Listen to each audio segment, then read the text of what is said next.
Okay, good morning, dear students.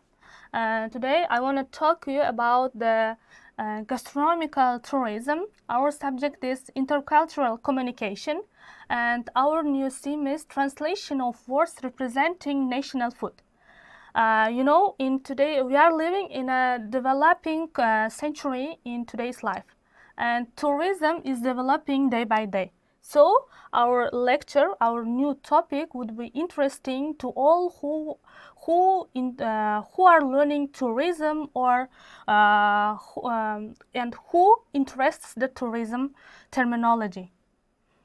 And now let's begin today's lesson, gastronomical tourism. In recent years, all spheres of the tourism are developing rapidly day by day. Gastronomy is becoming more and more important part of culture. Without knowing the culture of any nation, we don't learn their traditions or their language. So meals are reflected as a great tool for communicating with the communities and people. Not only our beautiful places, our historical monuments, but also through our meals we can involve the tourists, improving the quality of services in gastronomical tourism. Largely depends on the requirements of language. To students adequate in the range of food products, as well as language requirements in English texts. The study of the methodology of translating national kitchen nomination is one of the topical issues of modern translation life. And there is one great saying: "Tell me what you are eating, I am telling who you are."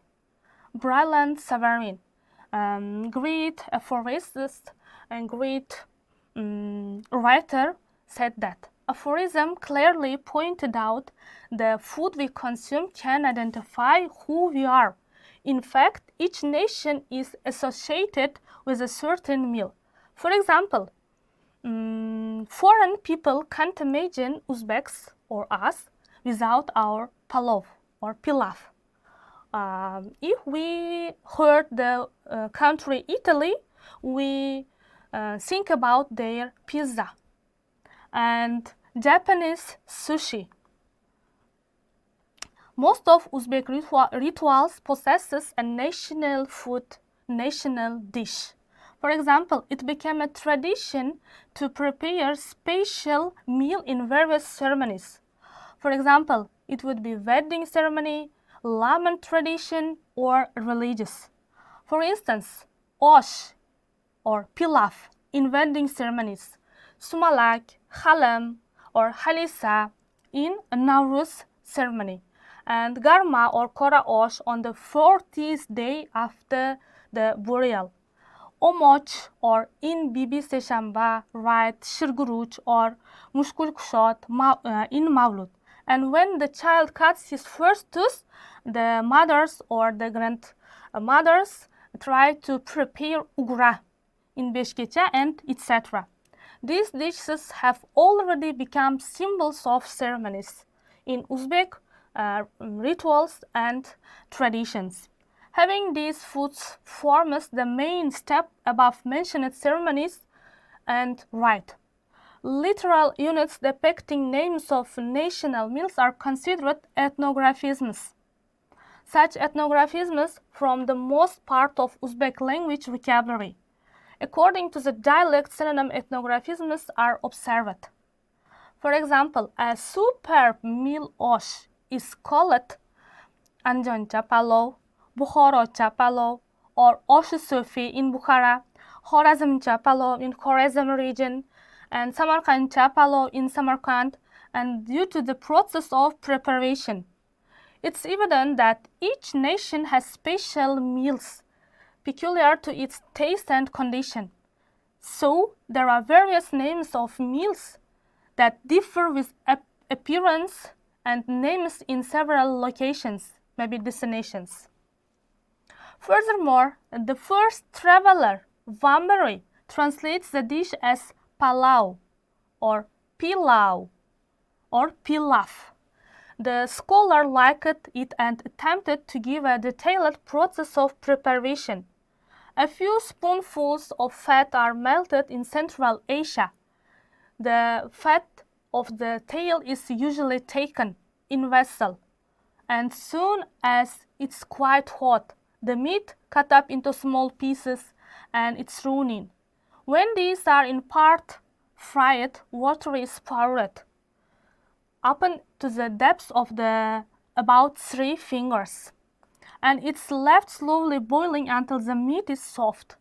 These ingredients is put a layer of the rice. After it has been freed from its parts, some more water is added to boil, and as soon as it has been absorbed by the rice, the fire is lessened, and the pot, well closed, is left over the red-hot coals until the rice, meat, and carrots are thoroughly cooked in the stream.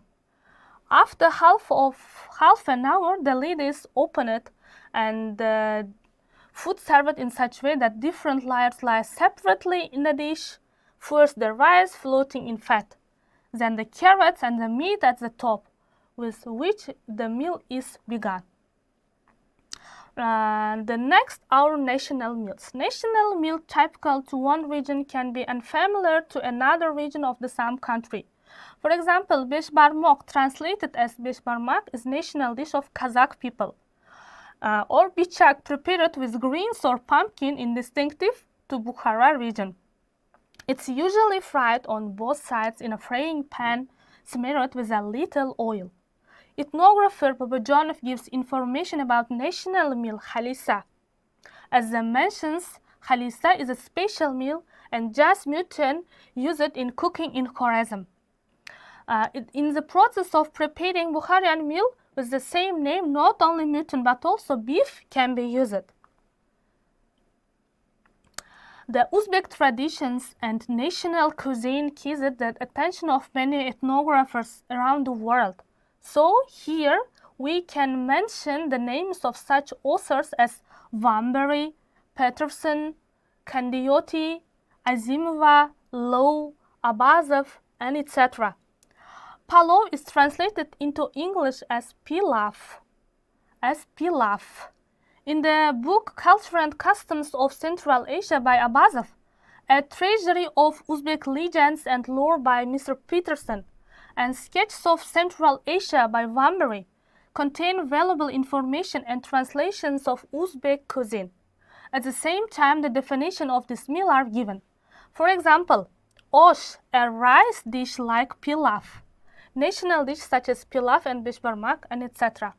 If you are the foreigner, you have to take these books from our websites, and you will learn all about Uzbek national cuisine.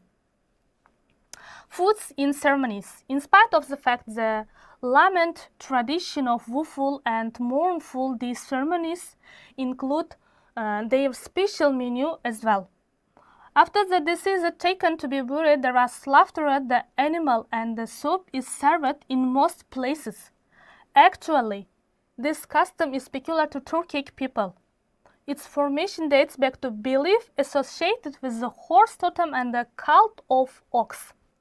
For instance, Satinova informs that Altai people slaughter horse, the deceased, and prepare special meal one day after the burial. Lament traditions are specific with the food cooked in them. For example, the soup without onion on the third day, chalpak maybe without salt and koraosh, mastava without rice, on the 7th day, shola without carrot, and the 40th day, garma, seik atala. The next one, favorites of Nowruz. You know, the Nowruz is the Uzbek national holiday, and New Year begins from the Nowruz in Uzbekistan. There are lots of national dishes in Nowruz. Halisa and Halim are considered favorites of Nowruz after Sumalak. These two dishes are divergent with the preparation process and ingredients. Peterson attempts to clarify them. Halisa, First, wheat, milk, or water, and the whole sheep are cooked together in a heavy pot, and which is buried underground. A fire is built around, and it cooks for about 16 hours. While this is cooking, a soup is prepared with meat, beans, carrots, onions, and etc. When the wheat and mutton are cooked, the bones of the sheep will have dissolved. It will have the texture of heavy paste and is served with a soup, and halim mutton cooked with wheat. Procedure of cooking halim. The procedure of cooking halissa and halim, it becomes obvious that the latter is cooked only with the mutton, whereas the former is cooked both with beef and mutton. Besides this, wheat is cooked together with meat in a large pot without rinsing in a hot water, is not served with pepper and cinnamon. It indicates that dishes differ because of the geographical location, even being national ones and cooked in one century. According to the magic conception, lemon meals are served for 3 people in one dish. Osh is cooked in honor of deceased in many places of our republic. It's also called mehmon osha, guest's meal. Participants don't usually eat the meal because of the superstition. The rest of the meal is spread on the roof of the house for the birds to be eaten. This ritual meal is called kokonoshi in Khorazm. There are meals cooked in a certain season. Sumalak is considered one of such dishes. For example, sumalak is cooked only in the beginning of the spring, in the Nowruz holiday. It's the ritual delicacy of Nowruz and symbolizes restoration of nature, and which is dead in winter. It's difficult to imagine spring and Nowruz without sumalak saila. Old people lick and venerate sumalak, being thankful that they are reached these days.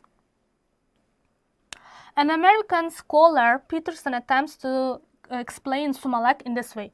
Sumalak, the most favorite dish of Nowruz, using the sprouts of wheat. The next meal, somsa, is a national food to decorate and enrich Uzbek families' dasturkhan. And it's called sambosa in the old periods in Bukhara dialect. The process of somsa preparation is depicted in English in the book of Marlene Peterson. A somsa is pastry which is rolled out, cut into squares and filled with meat, pumpkin, or onion in mixture. Sometimes, as I told, pumpkin is used, but also mixed with onions. After filling the pastry, it's baked in the oven for 30 minutes or until brown. Mr. Peterson informs that Uzbeks prepare somsa mostly with yalpis in Nowruz. The scholar prefers to give definition rather than translating the word yalpis as mint, not yalpis, an edible green grass. Service of salad called chimcha in Korean language and prepared with carrots indicates to the relationship of two Korean and Uzbek people. The translator prefers to name this salad sabzi and defines it as carrots which are grated and served as in a salad. To season, use vinegar, garlic, and cilantro. An apple called sap. Apple and also apple called sap in Old Uzbek language in Tajik and contains the letter S is served fresh as well. That's true that apple is sap in Tajik and olma in Uzbek language. But these two words can't be used as synonyms in the Uzbek language. There are lots of definitions that we use it in our this presentation. For example, atala, chalpak, dasturkhan, garma, mastava, and khoraosh, sail, shola. You will learn by taking these slides into your own.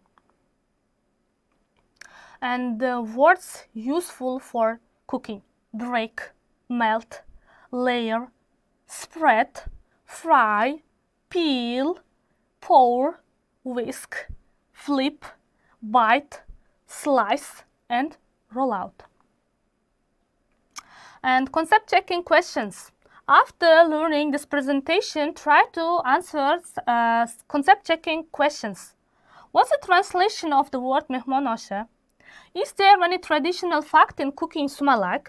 Can you spell the name of any kind of Uzbek national meal?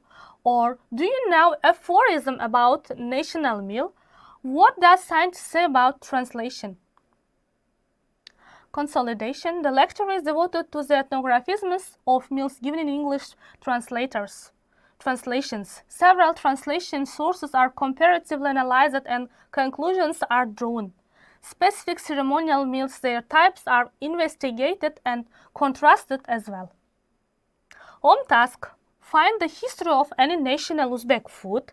Learn new words or learn new definitions by heart. Try to talk about Uzbek cuisine.